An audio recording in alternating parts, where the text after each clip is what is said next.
अच्छा, माही भाई की ओर से एक खबर आ रही है कि उनको गंभीर चोट लगी है और कम से कम 2 सप्ताह तक वो आईपीएल का हिस्सा नहीं रहेंगे। जय हिंद साथियों, नमस्कार।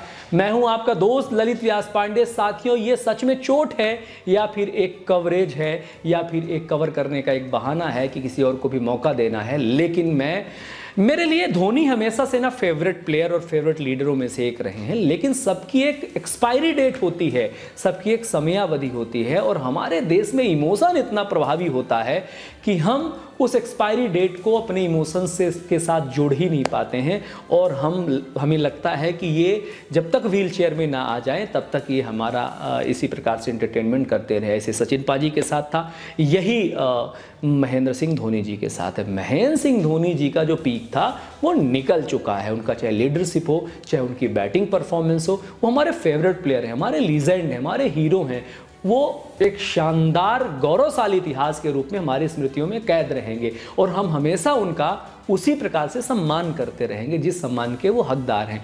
ज़रूरी नहीं कि 45 साल में जब वो आईपीएल में अच्छा परफॉर्मेंस करेंगे तभी हम उनका सम्मान करेंगे। उनका सम्मान इतना उन्होंने कमा लिया है कि उनका सम्मान कभी कम नहीं होगा। 3 आईसीसी की ट्रॉफी जिताने वाले, लंबे समय से इंतजार कर रहे हमारे चैंपियन बनने का जो ख्वाब है वो पूरा करने वाले, चाहे वो T20 का पहला वर्ल्ड कप हो, चाहे वो दूसरा वर्ल्ड कप हो आईसीसी ओडीआई का या फिर चैंपियंस ट्रॉफी, हमें इतना गौरव महसूस करवाने वाले ये खिलाड़ी हैं। लेकिन हमारे प्रबंधक को चाहिए, हमारे प्रबंधनों को चाहिए कि इन्हें मुक्त किया जाए जिम्मेदारियों से और दूसरी जिम्मेदारियों में डाला जाए। हम दूसरे लड़कों को उनकी छांव के नीचे मौका दे ही नहीं पाते। भले हम उन्हें रविंद्र जडेजा को लीडर के रूप में लाना चाहें या फिर जो अभी नए गायकवाड़ जी हैं उनको लीडर के रूप में यहाँ पे लाना चाहें, लेकिन कहीं ना कहीं सब धोनी की चपेट में रहेंगे ही, क्योंकि उनका इतना बड़ा ऑरा है जो बाकी खिलाड़ियों पर प्रेशर जनरेट करने के लिए पर्याप्त है। यही टीम इंडिया के साथ भी हुआ था। टीम इंडिया के कैप्टन के रूप में वो नहीं थे, लेकिन उनको फिर भी ढोया गया, उनको एज अ प्लेयर मौका दिया गया। आप देखिए ना 2016 सेमीफाइनल जो न्यूजीलैंड के खिलाफ था, धोनी की बल्लेबाजी का आप वो विजुअल देखोगे तो आपको लगेगा उन्होंने जानबूझकर कुछ नहीं किया, लेकिन उनसे नहीं हो पाया और इसका केवल एक कारण था कि हम इमोशनली इतना अटैचमेंट थे कि उनको उस वक्त भी ढोए जा रहे थे। साथ ही फिर जब T20 वर्ल्ड कप होता है तो उनको एज अ मेंटर हम लोग नियुक्त कर लेते हैं।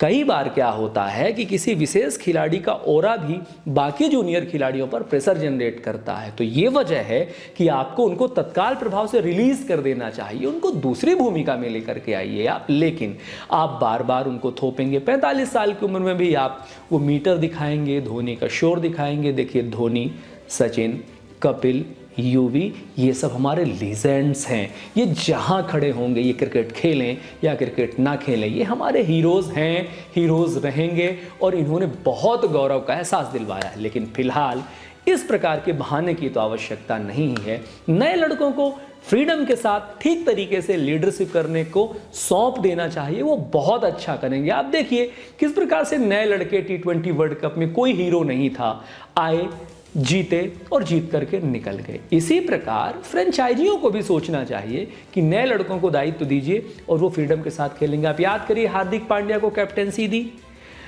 जो लखनऊ सुपर जायंट्स है उन्होंने हार्दिक पांड्या को कैप्टेंसी दी, फ्रीडम के साथ नए लड़कों को उन्होंने उतारा, अच्छे से खेला। आशीष नेहरा वहाँ की कोचिंग का संभाल रहे थे और बेहतर तरीके से उन्होंने चैंपियन बनाया।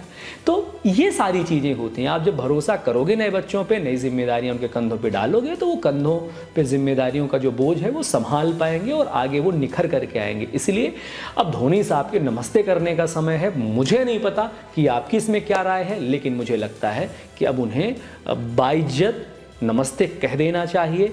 मैं 60 साल तक खेलूंगा, मैं 70 साल तक खेलूंगा, ये जो बयान आपके आ रहे हैं वो मैच्योर धोनी के बयान है ही नहीं, जिन्हें हम लोग पसंद करते हैं, जिन्हें हम लोगों ने देखा था लीडरशिप करते हुए। ये तो मैनिपुलेटेड और कॉम्प्रोमाइज धोनी के बयान आ रहे हैं। फिलहाल ये खबर सुखद है। अगर आप बाहर रहोगे तो जो नए लड़के हैं, संजू सैमसन वगैरह जिन्हें आपने शामिल किया है, वो ठीक तरीके से परफॉर्मेंस कर पाएंगे। देखते हैं आगे क्या होता है। जय हिंद, जय भारत, वंदे मातरम। ख्याल रखिए।